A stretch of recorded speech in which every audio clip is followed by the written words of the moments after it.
Sometimes as a Christian, it feels pretty weird for me to pray for hours on end and feel God so strongly, only for the next day to feel absolutely nothing. Or those times where I don't even feel Him for weeks on end, and I feel like He's not even there listening to me and the stuff that I'm saying. But slowly as I have prayed to God, I saw this video which was on my recommended, and it sort of felt like God was speaking to me because I was having these same exact thoughts, and it essentially spoke about what to do when you feel far from God. So I wanted to go ahead and make my own video giving my own personal advice based on what to do based on my own personal experience. Probably one of my number one issues, besides a couple of other stuff when it comes to getting close to God, is that I treat His book like a chore. There are so many different things in which you can do in order to make your listening and reading of the Bible much more easier, but probably one of the number one things that I do is visualize it.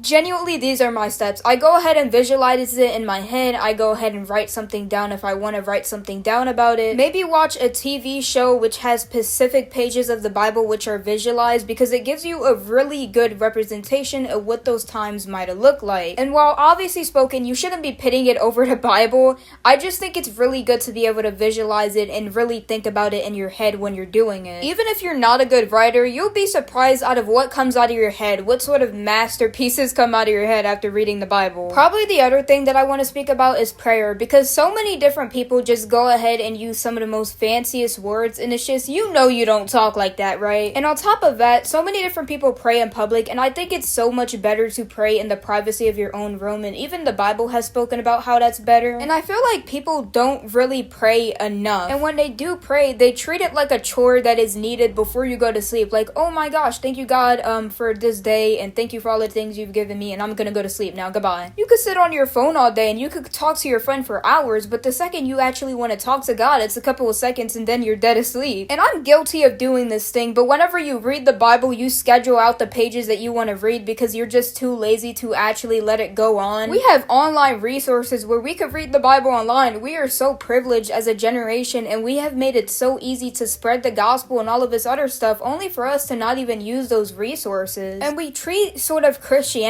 as ritual rather than the genuine relationship that we have with God, but we're gonna tell everybody else that we have a relationship with God. Oh, I joined Christianity because He created the earth, but you don't have any reasons as to a personal connection with Him. And we think so much about me, my, but we don't truthfully think about just how much God actually loves us. Like, imagine if you wrote out this whole entire book for your friend. This whole entire book details how to build a boat, and instead of this friend genuinely taking the time to read this out and build the boat, they look online how to build that same exact boat. And that's exactly what we do when we are going to church every Sunday. We act like going to church, don't get me wrong, going to church is good, but if you don't actually translate the stuff that you have learned from church in order to build a relationship with God, it means nothing. It is utterly just saving yourself. And that's also another thing, when we treat the Bible more like a way to get into heaven than actually to speak to God and have a relationship with Him. Answer this honestly. If hell never existed, would you still be worshiping God? Would you still be picking up the Bible and genuinely listening to absolutely everything that He was saying if there was no afterlife? And your answer immediately is probably something like yes, and I'm here to tell you that, do you actually mean that in your heart? Do you actually want to worship God no matter what happens in the end? So yeah,